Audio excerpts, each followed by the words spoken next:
late Saturday night on a Wednesday Tonight Show. Tonight we have a collection of guests from all over ready to answer a few questions. As we all know, the 70s were a time of spunk and great change, so it's no surprise these guests reflect that time of funk in the best of ways. We're taken back to a time where minorities ruled the scene and anti-war was all the rage. If you're ready, pull on your tie-dye t-shirt and bell-bottom jeans, because these guests are taking us back to the 70s. Let's not waste any more time. Our first guest was quite the actor in the 70s, starring in movies like Sir Pacino and Justice for All, Dog Day Afternoon, and The Godfather. Say hello to my little friend, Al Pacino.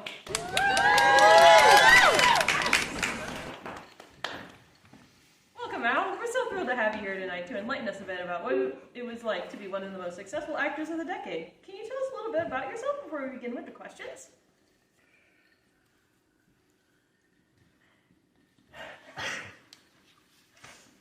Well, I was born in 1940 in New York and went to school for the performing arts until I was 17 when I dropped out.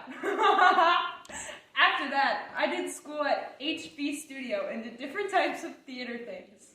And when did you star in your first movie, Al? 1969. And what movie was that? Me, Natalie.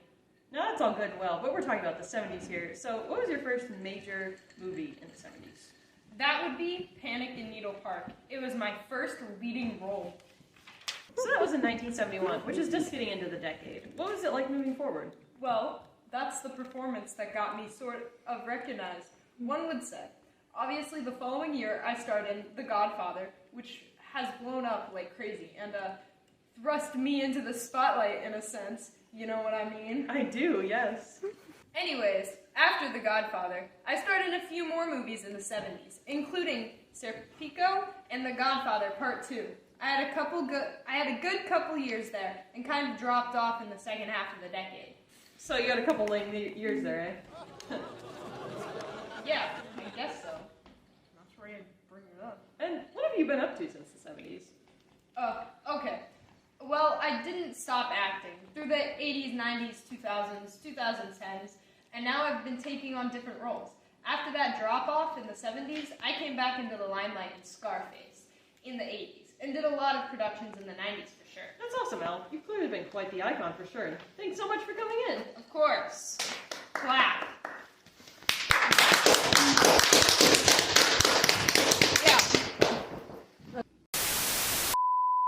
Up next, we have someone whose name has been circulating for decades and is truly a classy lady. Don't rain on her parade. It's the funniest girl around, Barbra Streisand.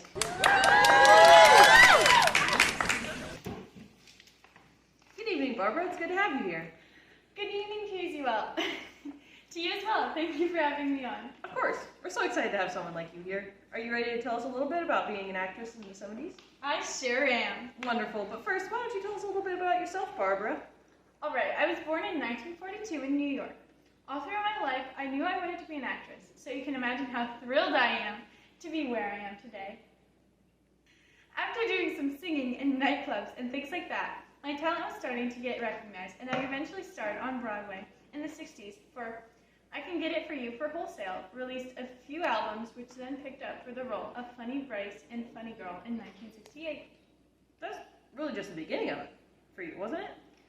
Oh yes, now I did a few other big things in the 60s, but we're here to talk about the 70s. I was quite famous by then, obviously having been quite active in my music and acting careers. What were you up to in the 70s? Well, in terms of movies, the sequel to Funny Girl, Funny Lady, came out in 1975. I starred in The Way We Were in 1973, and A Star Is Born came out in 1976. Those were all quite well received, especially A Star Is Born. Yes, it was one of my most popular films of the year. And for good reason. Now I want to talk to you about your awards. I've heard you've received quite a few. You could say that. Yeah, I can see, but walk me through them. Which ones do you have? Oscar, Tony, Emmy, Grammy, Golden Globe, Cable Ace, National Endowment of the Arts, Peabody Awards, Kennedy Center Honor, American Film Institute's Lifetime Achievement Honor, and the Film Society of Lincoln Center Chaplin Award. Wow, and you're the only person to receive all those? That is correct. Now, Miss Barbra, I'm going to be quite honest with you. The only reason I know who you were is because I watched Glee and had to witness Rachel Berry's obsession with you. That is insulting and embarrassing. I can't believe— I'm sorry, but that's all the time we have, Barbra. We need to move on to our next guest. Thank you so much for coming in. We wish you well. group. Up next, from fantasy to horror to musicals, we've got a few of the most popular films of the decade. First up, we have a classic 50s musical starring both John Travolta and Olivia Newton-John. It's the one that we want, Grease. Next is the movie that terrified generations and continues to be one of the scariest movies ever made. It's The Exorcist.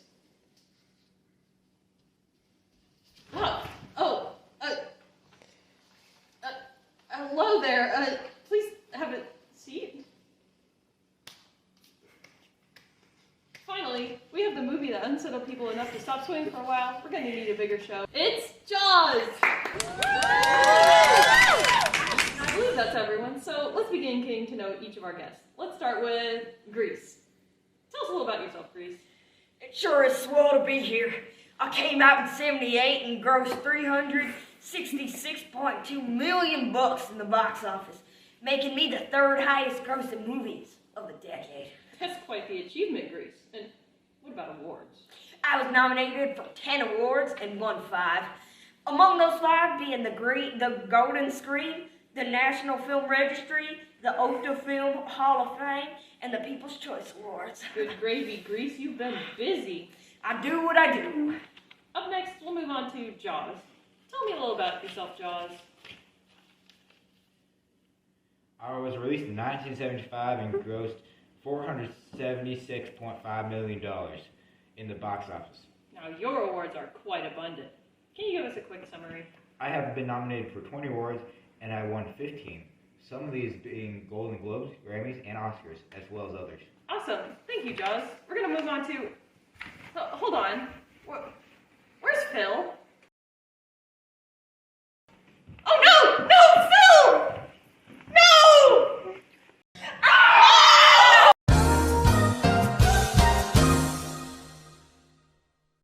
Next up, we have The Exorcist. The Exorcist, tell us about yourself.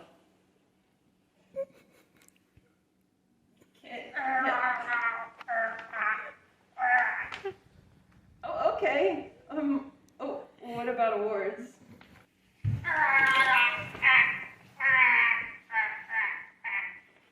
Oh, okay, thank you. Let's get a round of applause for these films, who even though they weren't the #1 film of the decade, they certainly made it a great one.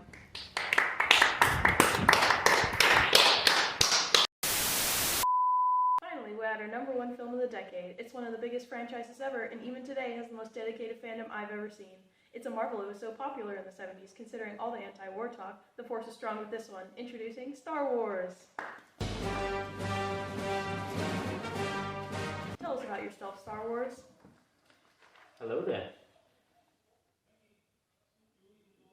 You're supposed to say... Yes, thank you. Oh, okay then. Tell us about yourself, Star Wars. You don't know me? No, I've never seen you before. What's that? Don't worry about it. Oh, I suppose I can tell you a little bit about myself. I came out in 1977. It was not only the highest grossing film of that year, but the entire decade. and what'd you gross? $775.8 million. Wow, that wasn't even a competition for first. Tell me now, how did you gain so much money over the years? Well, that credit goes to George Lucas himself. He made a deal with Fox in 1973, saying that he would retain merchandising and sequel rights to me. And that allowed him to make even more money in toys and things like that than he did in the actual box office? Yes. It was a risky move, but it paid off in the end. What kind of awards have you received? 64 in total, some of them being Oscars, Golden Globes, Golden Screen. I can list the rest of them if you'd like. That's quite alright. Is there anything else you'd like to tell us about yourself? Well, I'm the highest grossing film of the decade, and I just got as much time as all those other lame films. Well, yeah, but I interviewed them together. You've got your own section. Outrageous! But fine. Okay, well thank you so much for coming in today and telling us all about yourself. Let's have a round of applause.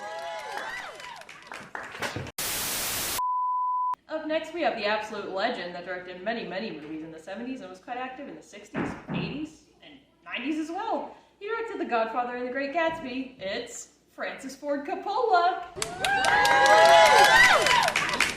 Hello, Francis. Can you give us a little background on yourself before we really start? Yes, okay. I was born in 1939 in Detroit, Michigan, and grew up in New York. And what were your parents like?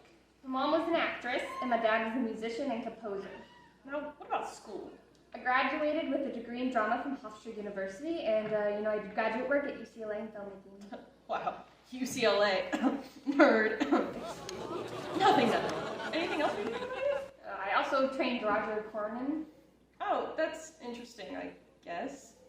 Moving on. What are some of the movies you directed in the 70s? Well, obviously The Godfather in 1972, and Godfather Part 2 in 1974. Also, I directed The Great Gatsby in 1974, and Apocalypse Now in 1979. Awesome, Francis. Well, thank you so much for coming in and giving us your wisdom. Anytime. All right, bye. Bye.